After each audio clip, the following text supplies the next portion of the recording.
Hey, thanks so much for tuning in to the Daily Dose for Spiritual Growth. All month we've been going through the book of Matthew, understanding the life and ministry of Jesus. We walked through his life, different miracles that he performed, and now it is Holy Week. It is the last week that Jesus was here on this earth, and we are going to go through some of those days of his last days here on this earth. And this is starts off with the Last Supper, and this is where he gets together with the disciples, and the whole purpose of it is to tell the disciples, hey, I'm not going to be here any longer. And I have a mission, and we talked about that yesterday. Pastor Sarah did a great job talking about how there is pain with purpose, but that didn't stop Jesus, obviously, and that can't stop us.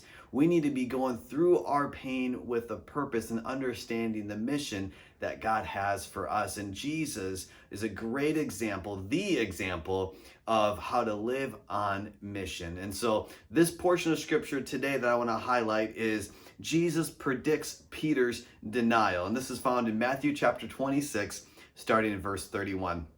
Then Jesus told them, "This very night you will all fall away on account of me.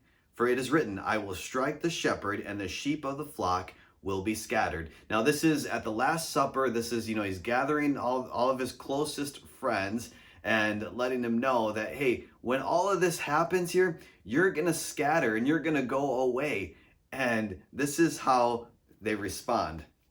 "But after I have risen, I will go ahead of you into Galilee." And this is Jesus saying that. Now Peter, he replied this in verse 33, "Even if all fall away on account of you, I never will." "Truly, I tell you," Jesus answered, "this very night before the rooster crows, you will disown me 3 times." But Peter declared, "Even if I have to die with you, I will never disown you." And all the other disciples said the same. Jesus recognizes pride. He recognizes that, hey, there's weakness in all of us. Now, something that Peter is known for is his boldness. I mean, he says to Jesus, hey, even if everyone else denies you, even if everyone else scatters and leaves, I won't. And Jesus saying, you're going to actually, and there's going to be proof of that. And when the rooster crows, you will realize that you've disowned me 3 different times.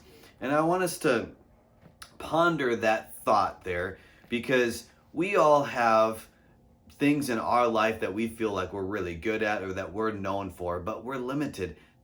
We all are weak. And Jesus identifies to Peter and he tells him, hey, you aren't that cool, basically. You will scatter, you will deny me. But the great thing is Jesus' grace and his forgiveness. And we'll be talking about that later this week. But I want today to have all of us go to him and say, God, are there areas in my life of pride? Are there any areas in my life that I need to submit and go to you and say, God, I'm sorry. I'm sorry for thinking that I'm all that. I'm sorry that I've put my attention and focus on certain things of my life and have not submitted them to you. And so I want that to be a motivation for all of us to go to our God, because here's the thing, Jesus knows it all. I mean, he predicts his death. He predicts that his closest friends, you have to understand, this is his closest friends, and yet he predicts and lets them know, hey, you're going to scatter, you're going to leave, you're not going to stay by my side. But understand that he brings us all back into his arms. See, God is a God of reconciliation. And so no matter what we've done, no matter what we've thought about, he is calling us back to him. So would you choose to do that today? Would you choose to go back to him who knows everything and is fighting for us, wants what's best for us? Hey, thanks so much for tuning in today. I'm excited as we go through this Holy Week and going through the last days of Jesus. I hope it's going to be an encouragement to you all week. And we'll see you tomorrow for another Daily Dose for Spiritual Growth.